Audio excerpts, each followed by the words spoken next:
नमस्कार, मैं हूं सचिन, लेकर हाजिर हूं जो कहेंगे सच कहेंगे। कहते हैं नैरेटिव तय करता है नायक कौन होता है। सियासत का रुख किधर होगा बगैर यह जाने कि इसके पीछे का सच क्या है। आज उस नैरेटिव की बात करेंगे जिसे यूपी में 27 के लिए सेट किया जा रहा है, वो भी तब जब सिर्फ 1 साल बचा है चुनाव में। संभल दंगे की रिपोर्ट, वो रिपोर्ट जिसमें सनसनीखेज दावा किया जा रहा है। संभल में हिंदुओं को घर बार छोड़ने पर मजबूर किया गया।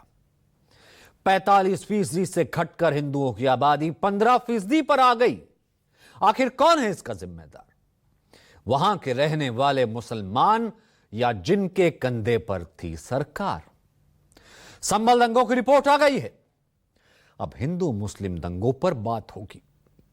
अब यह नैरेटिव सेट किया जाएगा कि जहां मुसलमानों की आबादी ज्यादा है वहां हिंदू नहीं रह सकते।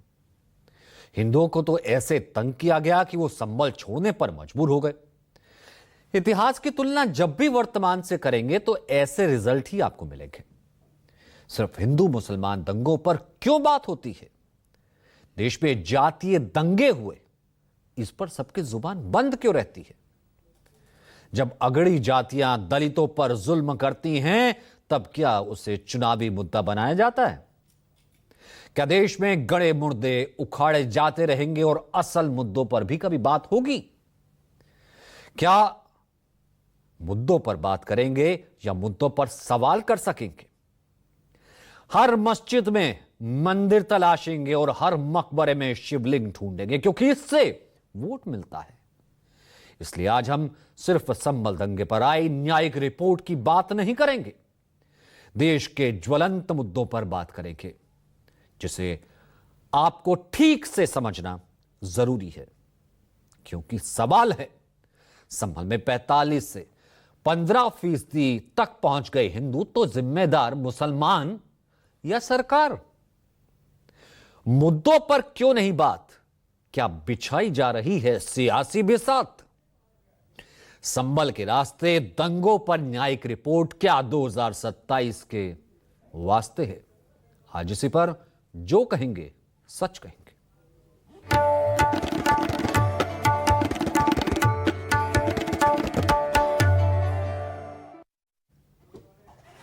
हमने नैरेटिव का जिक्र किया था।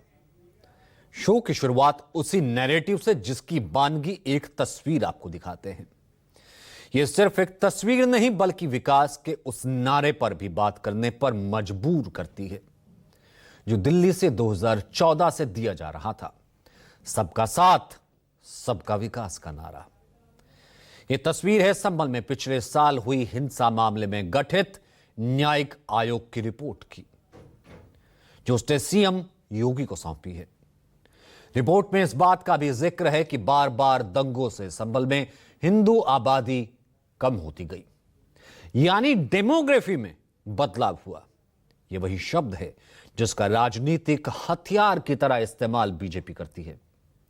सूत्रों के मुताबिक रिपोर्ट में हरिहर मंदिर के ऐतिहासिक अस्तित्व के साक्ष्य मिलने का भी जिक्र है, यानी चुनावी रेसिपी पूरी तरह बीजेपी के एजेंडे को सूट करती नजर आ रही है। 450 पन्नों की रिपोर्ट। वैसे यह इतिहास रहा है कि इस तरह की रिपोर्ट सालों साल तक नहीं आती, सालों साल लग जाते हैं कोई ऐसी रिपोर्ट आनी हो किसी दंगों की। लेकिन संभल दंगे की यह रिपोर्ट 1 साल से पहले ही आ गई। अच्छी बात है। इसलिए देश में फास्ट ट्रैक कोर्ट की बात कही जा रही है, लेकिन रिपोर्ट तब ठीक है जब तक यह सियासी हथियार ना बने। पहले सुनिए, फिर विस्तार से आपको बताते हैं कि जब दंगों की बात हो रही है तो फिर उन मुद्दों की भी बात होगी जिसका सरोकार सीधा आपसे है। ये जो संभल में जो घटना हुई थी, इसके जांच के लिए जो प्रदेश सरकार ने जो न्यायिक आयोग गठित किया था, आज उन्होंने अपनी रिपोर्ट माननीय मुख्यमंत्री जी को सौंपी है और उस पर आगे की कार्रवाई की जाएगी। कई सारे बिंदु हैं उसमें सर, तो अब ये रिपोर्ट के अध्ययन करने के बाद ही हम इसके बारे में बात कर पाएंगे। न्यायिक आयोग ने अपनी रिपोर्ट तैयार करने से पहले संभल के करीब 200 से अधिक लोगों के बयान दर्ज किए। इनमें वो लोग भी शामिल हैं जो 1976 के दंगों के शिकार थे। लोगों ने आयोग को बताया कि पहले संभल में शिव मंदिर हुआ करता था, वहां अब मस्जिद बन गई। पहले जहां हिंदुओं का कुआं हुआ करता था, जहां से हिंदू अपने धार्मिक तीज त्योहार पर कार्यक्रम करते थे, उस कुएं को बंद करके मुसलमानों ने चबूतरा बना दिया। इस जांच रिपोर्ट में जो खुलासे किए गए हैं वो चौंकाने वाले हैं। जांच रिपोर्ट में संभल में हुई हिंसा में पूर्व नियोजित साजिश का संकेत दिया गया है। रिपोर्ट में लिखा गया है, इसमें कहा गया है कि हिंसा सहज नहीं थी, बल्कि पूर्व नियोजित साजिश का परिणाम हो सकती है। इसके अलावा मस्जिद कमेटी और कुछ राजनीतिक हस्तियों की भूमिका संदेह में है, संदिग्ध है। संभल में आतंकवादी गतिविधियों का भी जिक्र इसमें किया गया है, उल्लेख किया गया है। संभल में अल-कायदा, हरकतुल मुजाहिदीन जैसे आतंकवादी संगठनों के नेटवर्क होने तक की बात इसमें कही गई है। साथ ही अवैध हथियार और नारकोटिक्स गैंग की सक्रियता का भी इसमें जिक्र है। इसके अलावा संभल दंगों में विदेशी हथियार का प्रयोग किया गया था। इसके साक्ष्य भी न्यायिक आयोग की रिपोर्ट में मिले हैं। रिपोर्ट में मेड इन यूएस से हथियार मिलने की बात कही गई है। रिपोर्ट में कहा गया है कि हरिहर मंदिर पर बाबर काल के साक्ष्य मिले हैं। साथ ही मंदिर की नींव में बाबरी काल के प्रमाण मिले हैं। रिपोर्ट में संभल में अब तक हुई ऐतिहासिक दंगों का विवरण किया गया है। इसमें 1947 के बाद हुए 15 दंगों का जिक्र है। इन दंगों में हिंदुओं को मुख्य रूप से निशाना बनाए जाने का दावा किया गया है। कहा गया है कि दंगों में सबसे अधिक नुकसान अगर किसे हुआ तो वो हिंदू समुदाय को हुआ। लेकिन जो सबसे बड़ा दावा किया गया है वो कि संभल की डेमोग्राफी में बदलाव हो गया। दंगों और तुष्टीकरण की राजनीति को जनसांख्यिकी बदलाव का कारण बता दिया गया कि किस तरीके से ये सब चीजें बदलाव हो गई, वहां पर डेमोग्राफी चेंज हो गई। रिपोर्ट में कहा गया है कि विशेष रूप से 1978 का जो दंगा हुआ, उसके बाद संभल में हिंदुओं की आबादी लगातार घटती चली गई।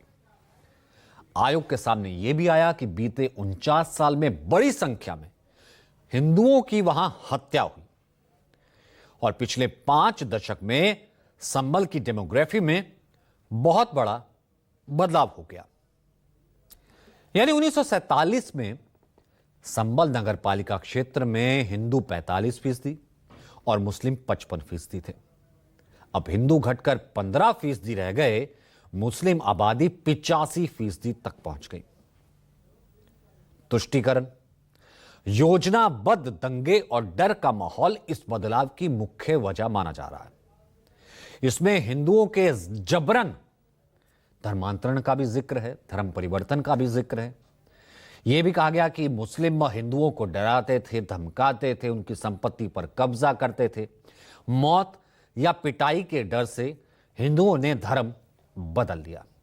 संभल में अब भी सैकड़ों की संख्या में हिंदुओं की संपत्तियां हैं, मकान है, दुकान है, खेत है, लेकिन उनके हिंदू मालिक वहां आते जाते नहीं हैं। नतीजतन कुछ संपत्तियों पर लोगों ने कब्जा कर लिया है। पीएम मोदी ने हाल ही कुछ दिन पहले डेमोग्राफी में बदलाव को लेकर कई बार सार्वजनिक रूप से अपना बयान दिया था। उन्होंने तो 15 अगस्त को लाल किले से भी कहा था कि सरकार ने डेमोग्राफी के खिलाफ बड़ा अभियान छेड़ दिया है। सुनिए। षड्यंत्र के तहत, सोची समझी साजिश के तहत देश की डेमोग्राफी को बदला जा रहा है। एक नए संकट के बीज बोए जा रहे हैं और ये घुसपैठिए मेरे देश के नौजवानों की रोजी रोटी छीन रहे हैं। एक घुसपैठिए मेरे देश की बहन बेटियों को निशाना बना रहे हैं। ये बर्दाश्त नहीं होगा। ये घुसपैठिए भोले भाले आदिवासियों को भ्रमित करके उनकी जमीनों पर कब्जा कर रहे हैं, ये देश सहन नहीं करेगा। और इसलिए मेरे प्यारे देशवासियों, जब डेमोग्राफी परिवर्तन होता है, सीमावर्ती क्षेत्रों में डेमोग्राफी में परिवर्तन होता है, तब राष्ट्रीय सुरक्षा के लिए संकट पैदा होता है। देश की एकता, अखंडता और प्रगति के लिए ये संकट पैदा, सामाजिक तनाव के बीज बो देता है। दरअसल 24 नवंबर को सर्वे की टीम जामा मस्जिद का सर्वे करने पहुंची थी। अब इस दौरान बड़ी संख्या में लोग जुट गए। भीड़ ने पुलिस टीम पर पत्थर फेंके। इसके बाद हिंसा भड़क गई थी। ये चीजें रिपोर्ट हुई थी, ये सब हमने भी देखा। इसमें गोली लगने से 4 लोगों की मौत हो गई थी। हिंसा के बाद पुलिस ने 3 महिलाओं सहित 79 उपद्रवियों को गिरफ्तार किया था। इस मामले में सपा सांसद जियाउर रहमान बर्क, सपा विधायक इकबाल महमूद के बेटे सुहेल इकबाल और कुल 40 लोगों के खिलाफ नामजद और 2750 अज्ञात लोगों के खिलाफ एफआईआर की गई थी। इस रिपोर्ट के बाद अब सपा सांसद बर्क की मुश्किलें बढ़ सकती हैं। हिंसा के बाद एसआईटी ने 1100 पन्नों की चार्जशीट दायर की थी, जिसपे सपा सांसद जियाउर रहमान बर्क सहित 23 लोगों को आरोपी बनाया गया था। हालांकि सपा विधायक के बेटे सुहेल इकबाल का नाम चार्जशीट में शामिल नहीं था। जामा मस्जिद के अध्यक्ष जफर अली को भी संभल हिंसा का आरोपी बनाया गया था, जिसके बाद 23 मार्च को मस्जिद के सदर जफर अली को गिरफ्तार भी किया गया। पुलिस ने भीड़ को भड़काकर दंगा कराने के आरोप में जफर अली को उसके घर से उठाया था, लेकिन जफर अली को 24 जुलाई को कोर्ट से जमानत मिल गई। रिपोर्ट में कहा गया है कि हिंसा के साजिशकर्ताओं को यह पता था कि वहां सर्वे होना है। प्रशासन ने संभल जामा मस्जिद के प्रबंधन को इसकी जिम्मेदारी दी थी। संभवतः वहीं से सर्वे की बात लीक हो गई, भीड़ उग्र हो गई, इसके बाद हिंसा हुई।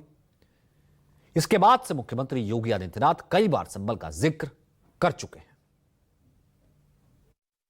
चंद मुट्ठी भर आक्रांता आकर के भारत को पद्दलित करने का दुस्साहस नहीं कर पाते। भारत के वीर योद्धाओं ने रौंद डालते, लेकिन हमारी आपसी एकता में बाधा पैदा करने वाले लोग वे सफल रहे। और उन्हीं के जो जीन्स है वे आज भी हैं, जो जाति के नाम पर राजनीति करके सामाजिक ताने बाने को छिन्न भिन्न करने का प्रयास कर रहे हैं। दुश्मन बगल के देश में किस प्रकार का कृत्य कर रहे हैं, याद रखना। किसी को अगर गलतफहमी हो, 500 वर्ष पहले बाबर के एक सिपह सालार ने जो काम अयोध्या में किया था, जो काम संभल में किया था, और जो काम आज बांग्लादेश के अंदर हो रहा है, तीनों की प्रकृति, तीनों का डीएनए एक जैसा है। गलतफहमी में मत रहना।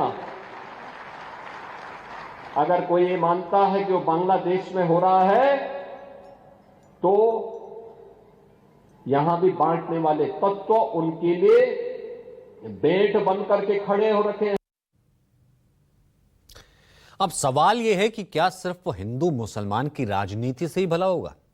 अगर हां, तो फिर विकास के उस नारे का क्या, जिसे मोदी सरकार का पहला मंत्र कहा जाता है? सुनिए।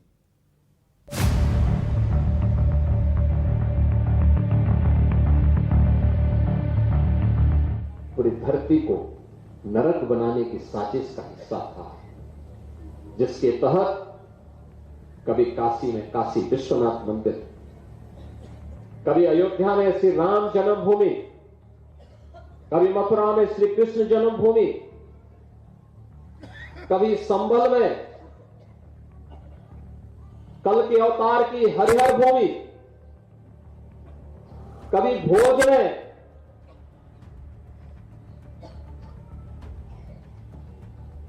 ज्ञान के विस्तात्री देवी मां सरस्वती के पावन मंदिर को नष्ट किया जाता है, तोड़ा जाता है, अपवित्र किया जाता है।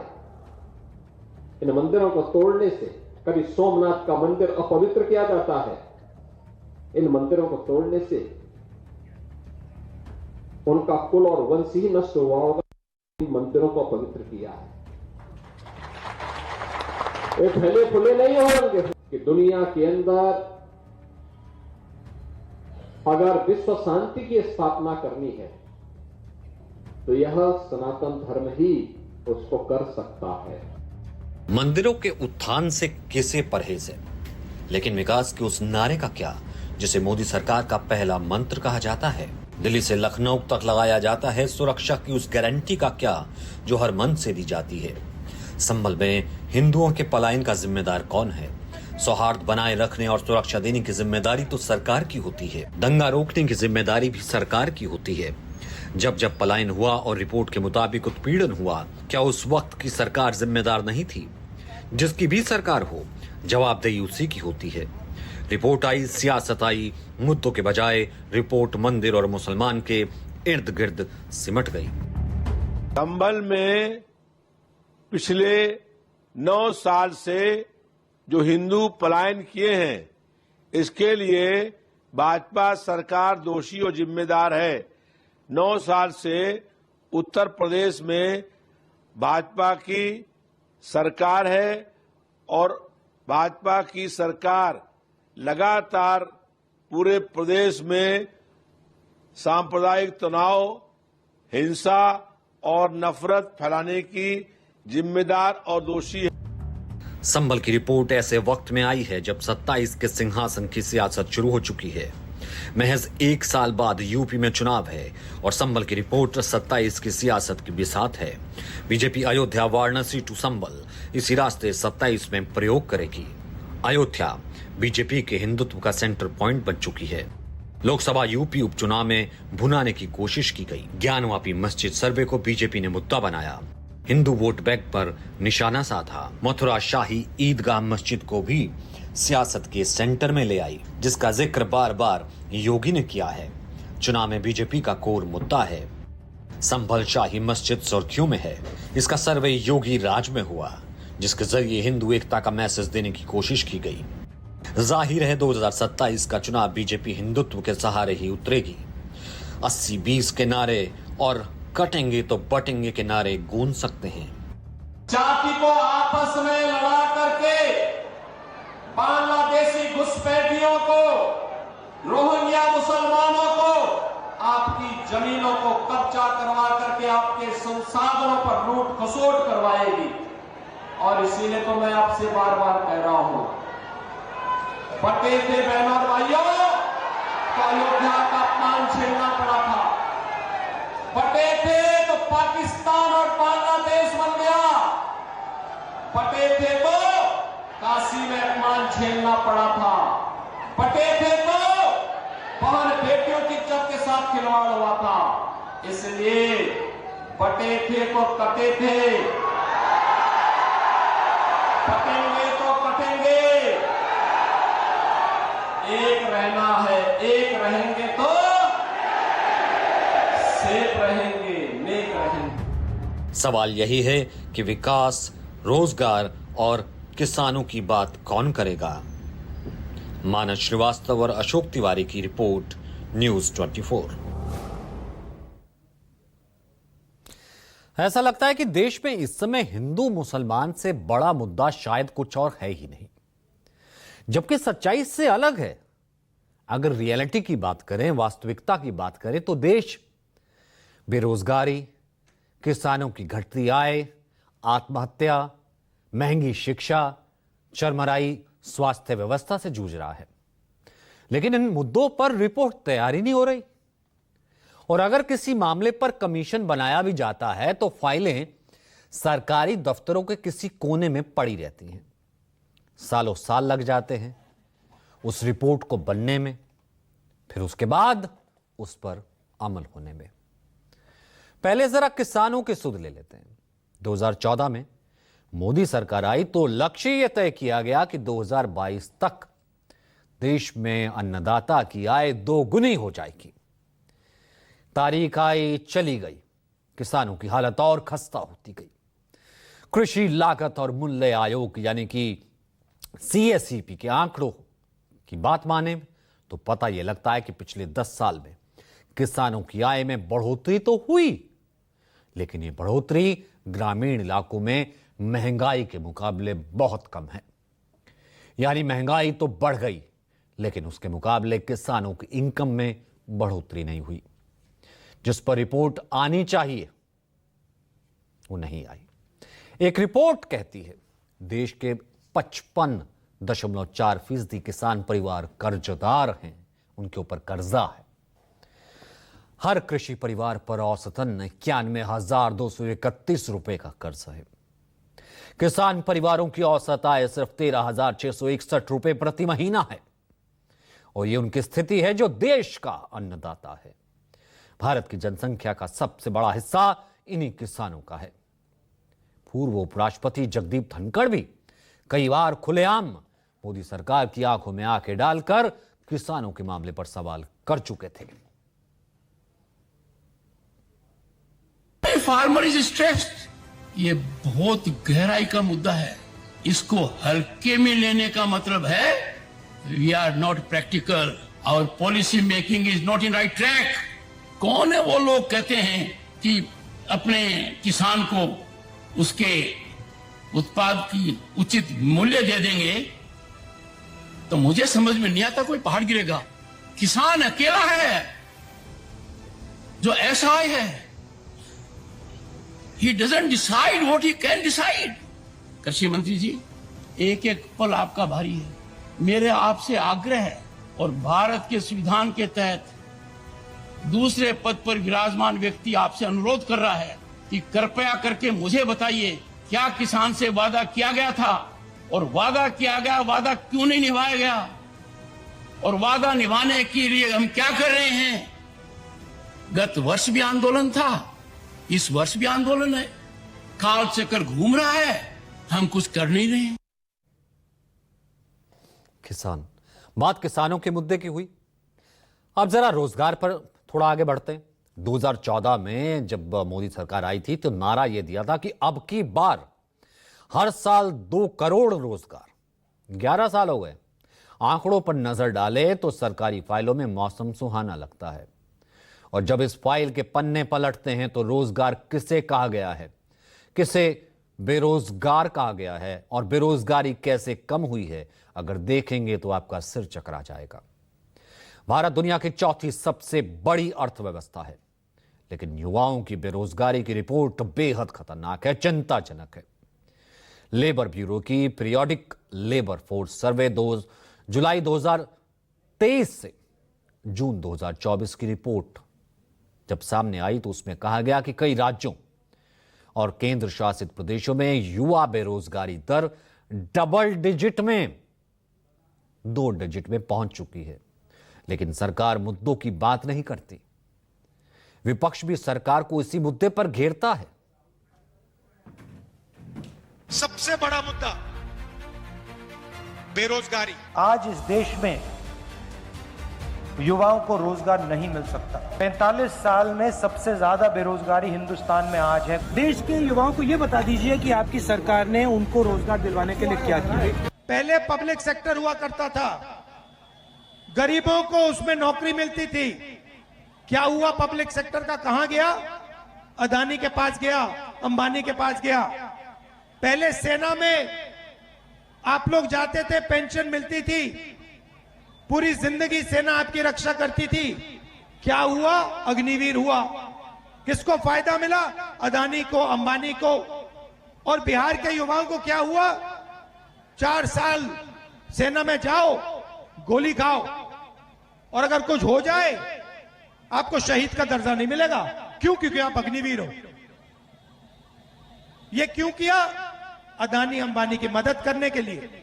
बिहार में किसी भी युवा से पूछो रोजगार मिलता है या नहीं, पूछो, चलो बताओ, बिहार में रोजगार मिल सकता है? ये देखिए, क्यों?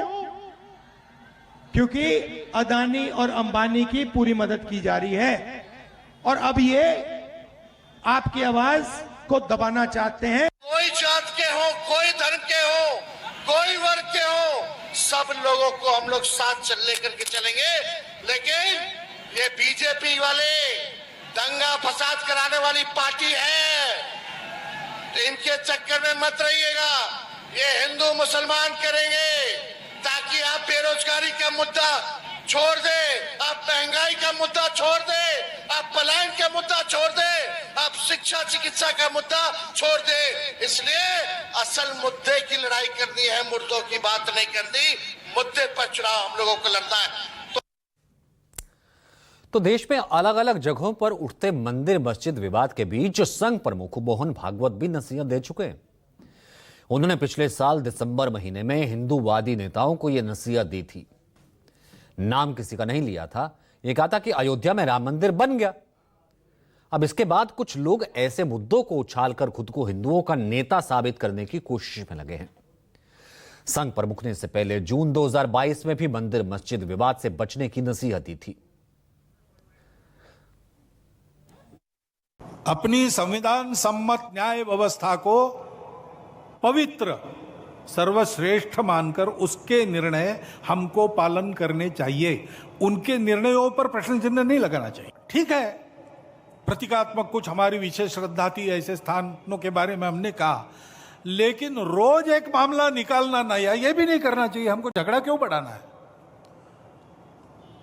ज्ञानवापी के बारे में हमारी कुछ श्रद्धाएं हैं, परंपरा से चलती आई, हम कर रहे, ठीक है, परंतु हर मस्जिद में शिवलिंग क्यों देखना?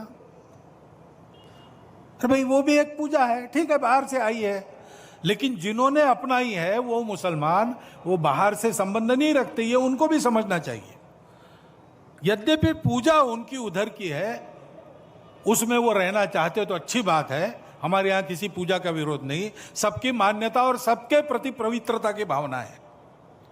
परंतु पूजा वहां की होने के बाद भी वंशज वो हमारे प्राचीन सनातन काल से चलते आए ऋषि मुनि राजा क्षत्रियों के पूर्वज है। अब हम आपको बताते हैं, यूपी में जातीय संघर्ष के 6 मामले देश भर में खूब चर्चा हुई। संसद में भी उस पर बवाल हुआ था। जुलाई 2024 में श्रावस्ती जिले में दलित ब्राह्मण के बीच विवाद। दावा किया गया कि 9 जुलाई 2024 के दौरान 15 वर्षीय दलित लड़के को 3 ब्राह्मणों ने विवाद के बाद जबरन मूत्र पिलाया। इसी साल जनवरी महीने में मेरठ के सरगना में कालिंदी गांव में ठाकुर दबंगों ने प्रजापति समाज की बारात में डीजे बजाने से रोका। मारपीट की, धारदार हथियारों का इस्तेमाल हुआ। मार्च महीने में राणा सांगा को लेकर सांसद रामजी लाल सुमन के आवास पर हमला हुआ। संसद पर इस सियासी बवाल का बहुत असर हुआ। सपा सांसद से माफी की मांग की गई। इसी साल 10 मार्च को आगरा में ही दबंगों ने जाटव समाज के एक युवक की बारात ही निकलने दी। परिवार की शिकायत पर मामला दर्ज किया गया। जून 2025 में इटावा में कथावाचकों के साथ अभद्रता की गई, उसके बाल मुंडवा दिए गए। और जुलाई 2025 बांदा के सुखूला गांव में एक दलित महिला पर ट्यूबवेल से पानी लेने के लिए हमला किया गया। यह मामला SC/ST अधिनियम के तहत भी दर्ज हुआ। तो इसलिए मुद्दे कौन से हैं, मुद्दे कौन से रहते हैं और आपके मुद्दे कौन से हैं, इस सच से वाकिफ कराना आज के हमारे इस एपिसोड का मकसद था। जो कहेंगे सच कहेंगे कि आज के एडिशन में इतना ही। फिर आपसे मुलाकात होगी